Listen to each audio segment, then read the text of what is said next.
Good morning बच्चों। आज class 8 का विषय लेकर आया हूं। आपका विषय है लोकतांत्रिक भाग 3 से।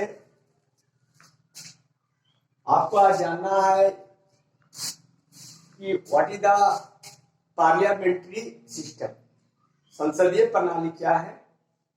हमारे देश में संसदीय शासन पद्धति अपनाया गया। आज से पूर्व 15 अगस्त 1947 के पूर्व हमारे देश में संसदीय प्रणाली व्यवस्था नहीं थी।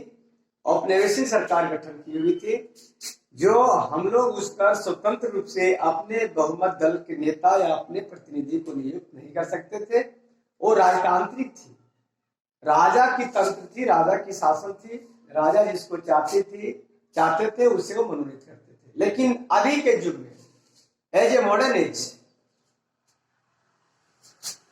संसदीय प्रणाली व्यवस्था अपनाई गई है, जिसका विशेषता है कि यह जो संसदीय प्रणाली शासन व्यवस्था है, जिसमें व्यवस्थापिका और कार्यपालिका के बीच देखिए सरकार के 3 अंग होते हैं। कौन कौन? कार्यपालिका, न्यायपालिका और विधायिका, जिसे हम लोग व्यवस्थापिका के नाम से जानते हैं।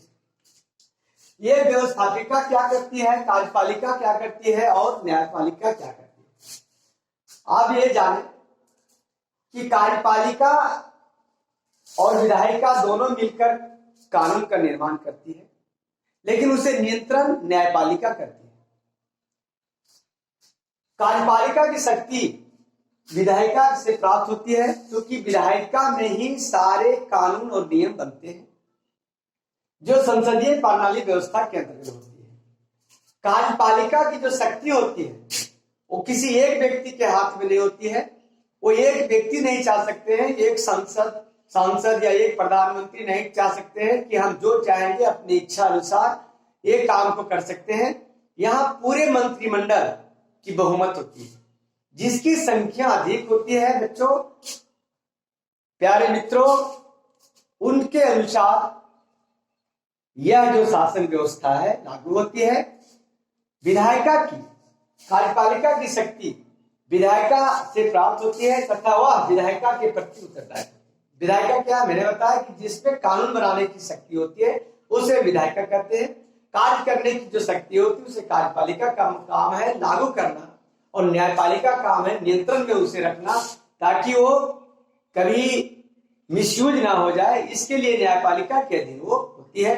सारे कार्य कार्यपालिका ही करते हैं। कार्यपालिका के जो संवैधानिक अध्यक्ष होते हैं वो राष्ट्रपति होते हैं, लेकिन कार्यकारिणी जो अध्यक्ष होते हैं वो पूरे कार्य का जो उसके एचओडी होते हैं, हेड होते हैं, वो प्रधानमंत्री होते हैं। उनके अधीन होते हैं, उनके मंत्री परिषद के हाथों में उनकी वास्तविक शक्तियां होती है, जिनका संचालन माननीय देश के प्रधानमंत्री जी करते हैं।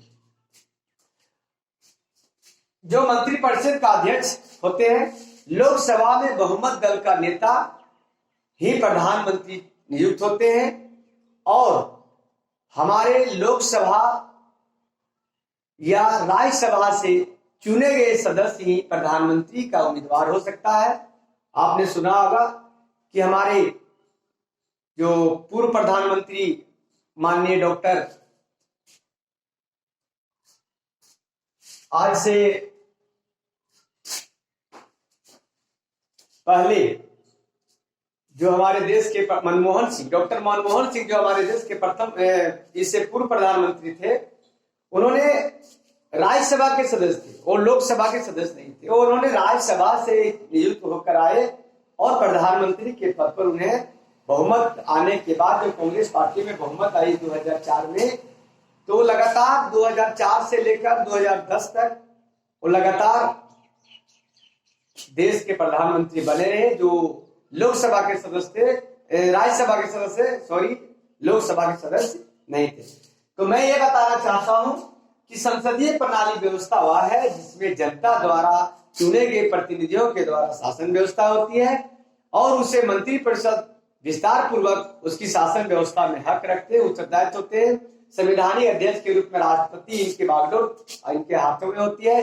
प्रधानमंत्री सारे कार्यकाल को संभालते हैं, और जितने तरह की जो बातें होती है इसे कानून व्यवस्था संबंधी, न्याय संबंधी, व्यवस्थापिका संबंधी सारे उत्तरदायित्व मंत्री परिषद होते हैं, जिनके विचार से सारे व्यवस्थाएं लागू की जाती है। तो इस प्रकार हम कहेंगे कि हमारे देश में एक संसदीय शासन व्यवस्था है, जिसके माध्यम से हम लोग अपने प्रतिनिधि को नियुक्त करते हैं और अपनी जिसे लोकतंत्र या जनता की शासन के नाम से जानते हैं। यही है हमारी पार्लियामेंट्री सिस्टम। धन्यवाद बच्चों।